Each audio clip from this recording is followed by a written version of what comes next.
بسم اللہ الرحمن الرحیم۔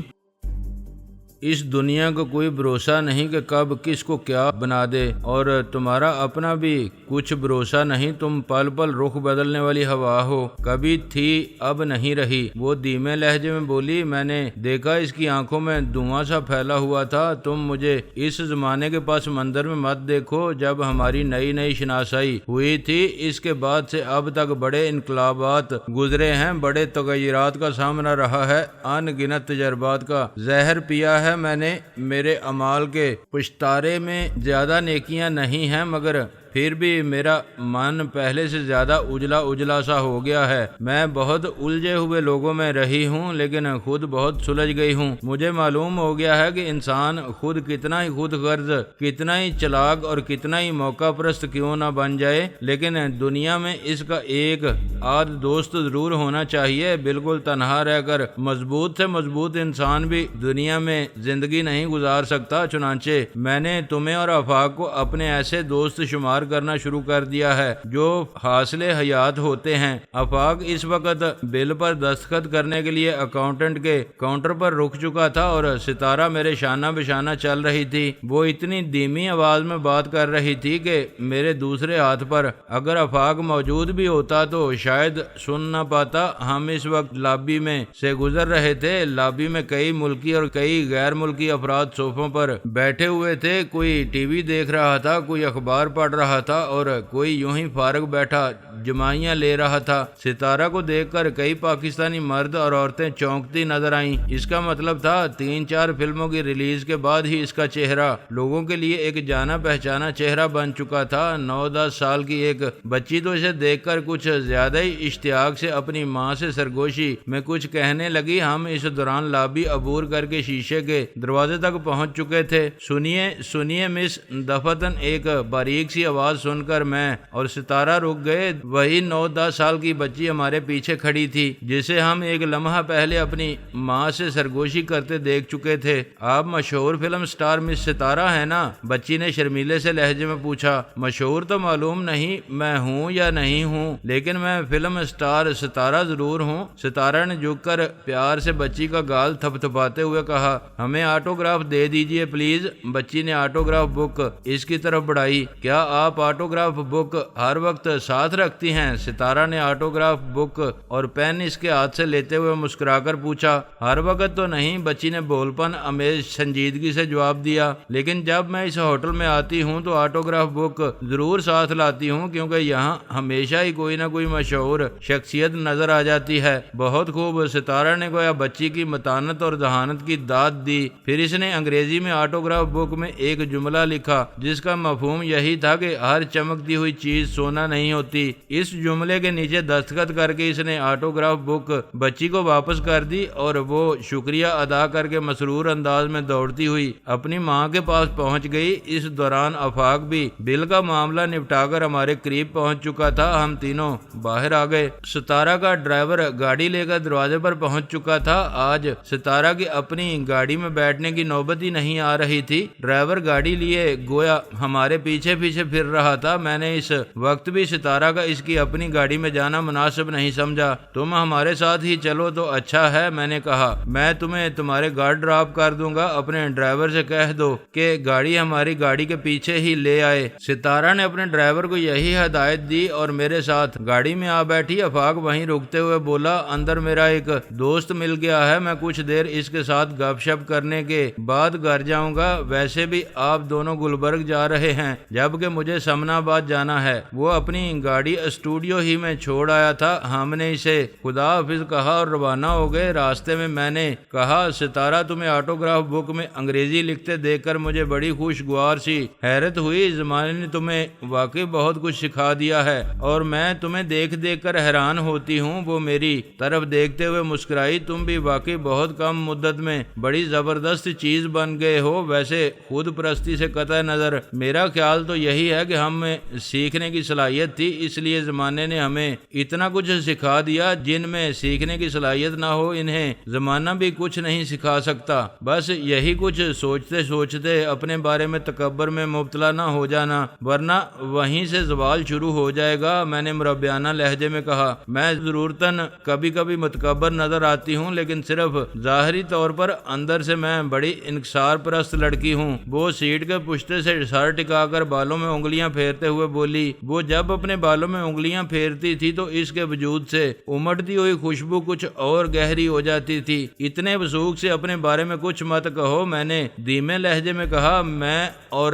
تم دونوں ہی ایسی شخصیتیں ہیں کہ خود اپنے بارے میں یقین سے کچھ نہیں کہہ سکتے کہ ہم اندر سے کیسے ہیں۔ تم اپنے بارے میں کہو نہ کہو، وہ قدرے شوخ لہجے میں بولی، میں اپنے بارے میں تو یقین سے کہہ سکتی ہوں کہ میں اندر سے بڑی اچھی اور اجلی لڑکی ہوں، بس ویسے ہی کبھی کبھی بری بن جاتی ہوں۔ اس دوران ہم گلبرگ میں داخل ہو چکے تھے۔ اس نے مجھے راستہ بتانا شروع کر دیا اور تھوڑی دیر بعد میں نے گاڑی اس کی رہائش گاہ پر جا روکی۔ یہ اوسط درجے کی ایک چھوٹی لیکن خاصی خوبصورت کوٹھی تھی۔ ہارن سن کر ایک ملازم نے آ کر گیٹ کھولا اور میں نے گاڑی پورچ میں لے جا روکی۔ خوبصورت کوٹھی ہے، میں نے گاڑی سے اتر کر ادھر ادھر کا جائزہ لیتے ہوئے کہا۔ کب خریدی تھی؟ خریدی نہیں، کرائے کی ہے۔ وہ برآمدے کی سیڑھیاں چڑھتے ہوئے بولی، ویسے میرے حالات ایسے تھے کہ چاہتی تو خرید بھی سکتی تھی، لیکن ابھی میں نے کچھ عرصہ اور کرائے پر ہی گزارا کرنا بہتر سمجھا۔ میں اس کی رہنمائی میں ایک آراستہ پراستہ ڈرائنگ روم میں پہنچا، جہاں لائٹس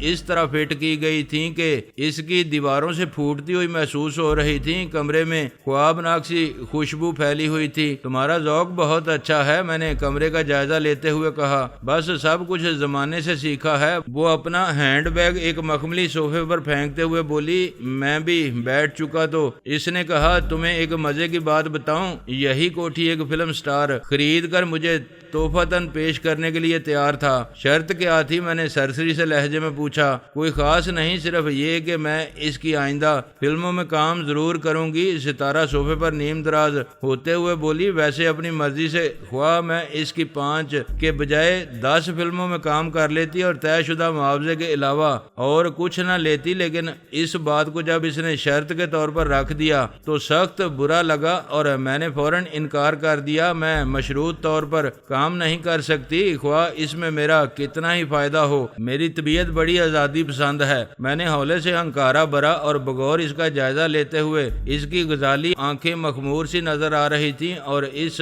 وقت وہ صوفے پر ساکت تھی۔ اس کے خد و خال گویا شاعری کرتے تھے۔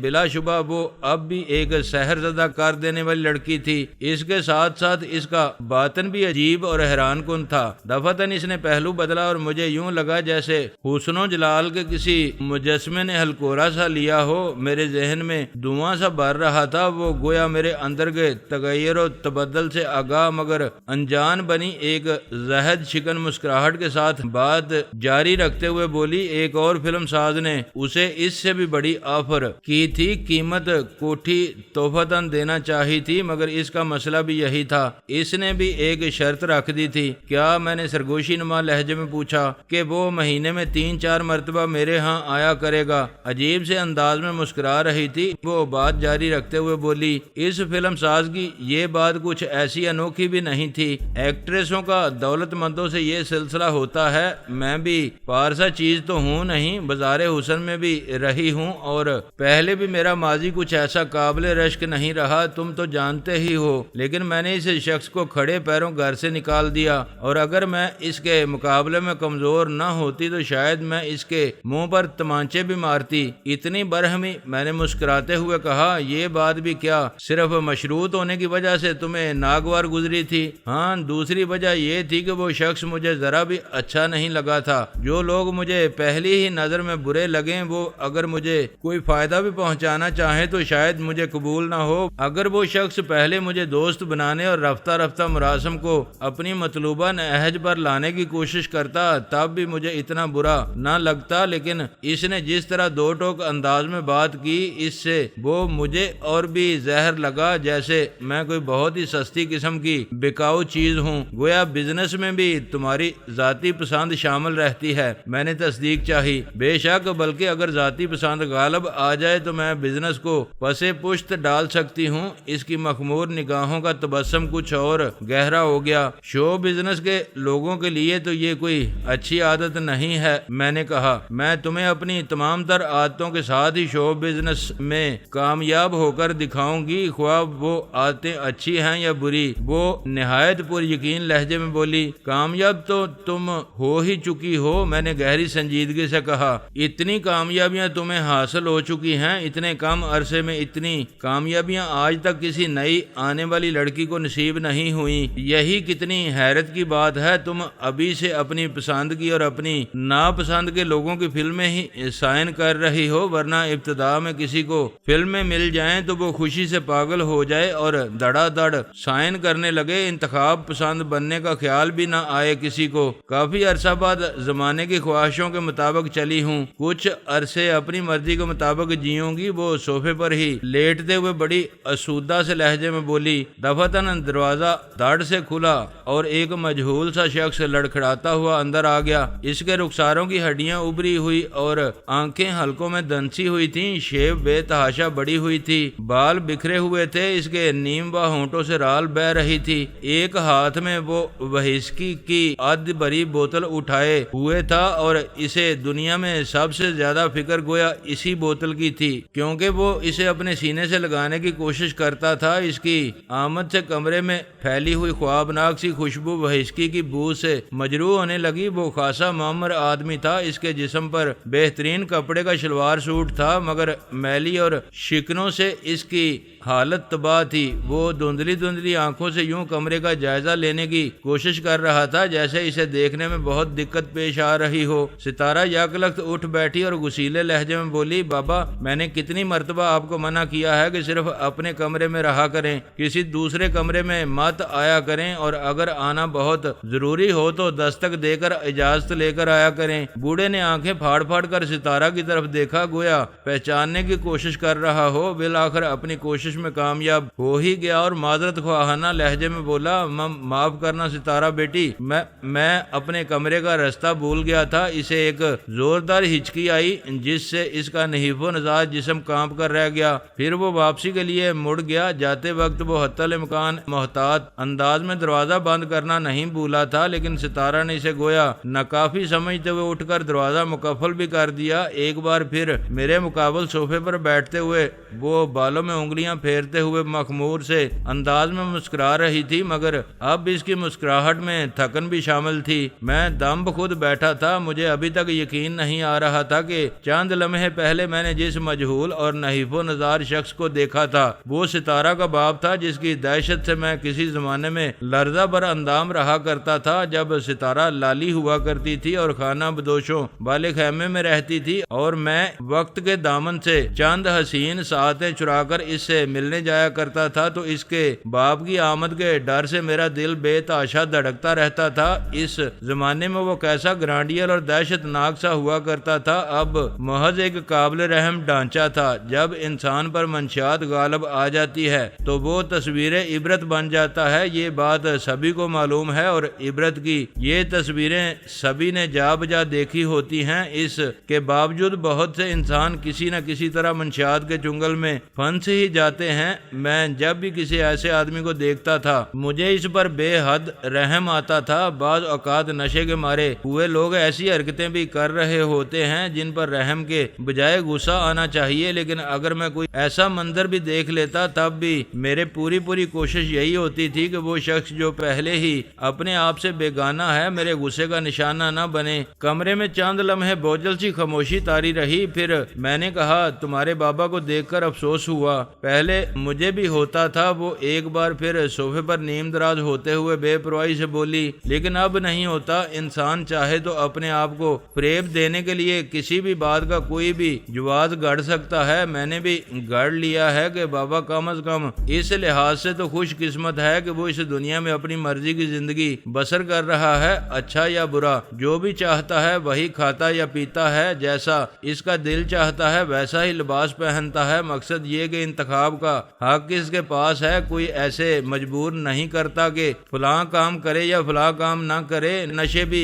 اسے کسی نے نہیں لگائے، اس نے خود ہی اپنے آپ کو لگائے ہیں۔ وہ نو عمر یا نا سمجھ سمجھ نوجوان تو قابل رحم ہوتے ہیں جنہیں منشیات کی تباہ کاریوں کا اندازہ نہیں ہوتا اور وہ کسی کے بہلائے پھسلائے سے یا اپنی نادانی کے سبب ان چکروں میں پھنس جاتے ہیں، لیکن بابا کے ساتھ تو ایسا کوئی معاملہ نہیں تھا۔ وہ اپنے برے بھلے کو خود سمجھتا تھا۔ اس کے باوجود اگر اس نے اپنے لیے یہ راستہ منتخب کیا تو اس کا مطلب ہے کہ یہ اس کی حسرت تھی اور وہ ابھی تک اپنی حسرت پوری کرنے میں لگا ہوا ہے، اور میں سوچتی ہوں کہ آج کے دور میں جو شخص اپنی حسرتیں پوری کرنے میں کامیاب ہو جائے وہ بڑا خوش قسمت ہے۔ یہ بعد کی باتیں ہیں کہ حسرتیں اچھی ہیں یا بری، چنانچہ اب میں نے بابا کے بارے میں فکر مند ہونا چھوڑ دیا ہے۔ ہاں، میں نے بوجھل سانس لیتے ہوئے کہا، یہ تم نے ٹھیک کہا کہ خود کو مطمئن کرنے کے 100 طریقے 100 ہیلے ہوتے ہیں، بشرطے کہ انسان کو ان سے مطمئن ہونے کا ہنر آ جائے۔ وہ خاموش رہی اور پرخیال سے انداز میں مسکراتی رہی۔ میں اس کے ہاں سے دوسری صبح ناشتے کے بعد رخصت ہوا۔ وہ خود بھی شوٹنگ پر جانے کے لیے تیار ہو چکی تھی۔ وہ مجھے چھوڑنے پورچ تک آئی اور کار کی کھڑکی پر جھکتے ہوئے بولی، انسان جب بہت خوش ہوتا ہے تب بھی اس کا دل چاہتا ہے کہ وہ ان لمحات کو کسی کے ساتھ شیئر کرے، اور جب وہ دل شکستہ مایوس ہوتا ہے تب بھی وہ چاہتا ہے کہ کوئی اس کا دکھ بٹائے۔ جب کامیابیوں کے خمار سے وہ اپنے آپ کو نہایت ہلکا پھلکا اور بے کراں فضاؤں میں اڑتا ہوا محسوس کرتا ہے تب بھی اس کی خواہش ہوتی ہے کہ کسی کے ہمدرد ہاتھ اسے سنبھالے رکھیں، اور جب وہ زمانے کی دوڑ میں تھک ہار کر یا کسی انجانے صدمے سے چور ہو کر گر پڑتا ہے تب بھی اس کی خواہش ہوتی ہے کہ کوئی اسے سہارا دے، اس کے ریزہ ریزہ وجود کو سمیٹے۔ ایسے کسی بھی لمحے میں تم یہاں آ سکتے ہو، اس گھر کے دروازے تمہیں اپنے لیے ہر وقت کھلے ملیں گے، بالکل اسی طرح جیسے تمہارے بوسیدہ و شکستہ خیمے کا میرے لیے ہر وقت کھلا رہتا تھا۔ گو کہ اس میں کوئی دروازہ نہیں تھا۔ میں نے کہا، ہاں۔ وہ دھیرے سے ہنس دی، بالکل اسی زمانے کی طرح تم اب بھی میرے ہاں آ سکتے ہو، بلکہ اس زمانے میں تو پھر بھی روک ٹوک تھی، اب نہیں ہوگی، اور اب مجھے اس زمانے کی طرح تم سے کوئی لالچ بھی نہیں ہے۔ میں اب تمہیں پہلے کی طرح تم سے آنکھیں نہیں پھیروں گی، مجھے اب تم سے کوئی غرض نہیں ہے۔ تم چاہو تو مجھے اپنی ایک بھی فلم میں مت کاسٹ کرو، تم سے میرے تعلق خاطر میں کوئی فرق نہیں آئے گا، کیونکہ اب میری دوستی بے غرض ہے۔ مجھے یقین نہیں آتا تم واقعی مجھ پر اتنی مہربان ہو، میں نے صاف گوئی سے کہا۔ کم از کم اب تو تمہیں یقین آ جانا چاہیے، اس نے اب پر زور دیتے ہوئے کہا، پھر ایک لمحے کے توقف سے کہا، اگر میرے لفظوں کی سچائی کو محسوس کر سکو تو میں تمہیں بتاتی ہوں کہ تم مجھے بہت اچھے لگتے ہو، شروع ہی سے اچھے لگتے تھے، لیکن شروع میں نے اس احساس کو لالچ کی کالی چادر میں چھپا لیا تھا۔ تمہارے اندر تمام تر چالاکیوں کے باوجود جو ایک طرح کا شرمیلا پن اور ایک طرح کا کھرا پن ہے وہ اچھا لگتا ہے مجھے، اور اس کے علاوہ تم دلیر بھی ہو، کسی کے سامنے تان کر لڑ سکتے ہو۔ یہ بات تو شاید ہر عورت کو ہی اچھی لگتی، لیکن مجھے کچھ زیادہ ہی اچھی لگتی ہے، شاید اس لیے کہ میں اپنے آپ کو بے حد کمزور اور غیر محفوظ محسوس کرتی ہوں۔ اسٹوڈیو میں منڈلانے والے کئی اونچے درجے کے بدماش میرے اشارے پر بہت کچھ کر دینے میں شاید خوشی محسوس کریں، لیکن شاید میں بڑے سے بڑے مصیبت میں بھی ان میں سے کسی کو مدد کے لیے پکارنا پسند نہ کروں، لیکن تمہیں شاید بلا ضرورت پکارنے کو جی چاہے، تم اپنے سے لگتے ہو۔ بس اب اتنا مکھن مت لگاؤ کہ میں پاتال کی گہرائیوں میں جا گروں، میں نے مسکراتے ہوئے کہا۔ ویسے اس میں کوئی شک تو نہیں کہ تمہیں اتنی خوبصورتی سے باتیں کرنی آ گئی ہے کہ سننے والا سحرزدہ سا ہو جاتا ہے، اور دوسری خوبی جو مجھے پسند آئی وہ یہ ہے کہ تمہاری طبیعت میں لالچ نہیں رہا، بڑی درویشی سی آ گئی ہے۔ پہلے میں اس سے لیے لالچی تھی کہ بھوکی تھی، دولت سے میرا پیٹ بھرنے لگا ہے، اس لیے لالچ ختم ہو گیا ہے، چونکہ مزید دولت یقینی طور پر اپنی طرف آتی نظر آ رہی ہے۔ اس لیے میں سوچتی ہوں کہ خواہ مخواہ پریشان ہونے اور اپنے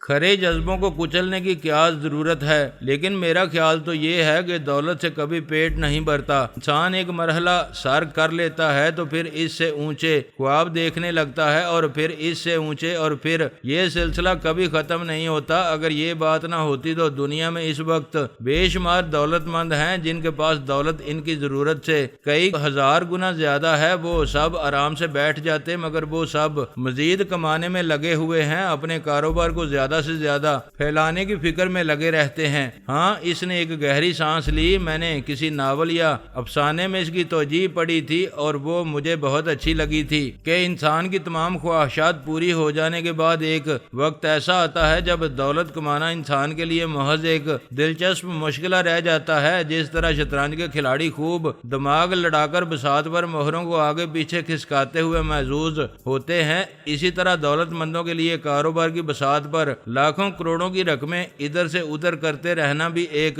مشغلہ بن جاتا ہے، ایک دلچسپ مشغلہ۔ لیکن میں چونکہ ایک عورت ہوں اور خاصی مختلف قسم کی عورت، اس لیے مجھ پر کچھ دوسرے محسوسات غالب ہیں، لیکن شاید آگے چل کر مجھ میں بھی دولت کی ہوس عود کر آئے، میں کچھ کہہ نہیں سکتی۔ اس نے کچھ عجیب معصومیت امیز بے بسی سے سر جھٹکا اور پھر جانے کیوں ہنس دی۔ اس نے جانے کہاں کہاں کی خاک چھانی تھی، زمانے میں جانے کیا کچھ دیکھا تھا، بے مہر وقت کا جانے کس کس پہلو سے سامنا کیا تھا، مگر اس کے چہرے پر اور اس کی آنکھوں میں اب بھی غضب کی معصومیت تھی، اس کے رخساروں پر اب بھی اچھوتے پن کی شگفتگی تھی اور اس کی آنکھوں میں اب بھی شرمگین مسکراہٹ ناچتی تھی۔ بہت عجیب لڑکی تھی، عجیب سراپا عطا کیا تھا قدرت نے اسے، شاید وہ ایک سدا بہار وجود لے کر دنیا میں آئی تھی۔ شب رفتہ کے سائے ایک بار پھر میرے ذہن کو دھندلانے لگے اور اس سے پہلے کہ میری کان پٹیوں میں چنگاریاں سی تیرنے لگتی، میں نے جلدی سے کار سٹارٹ کرتے ہوئے کہا، اچھا میں چلتا ہوں، پھر کسی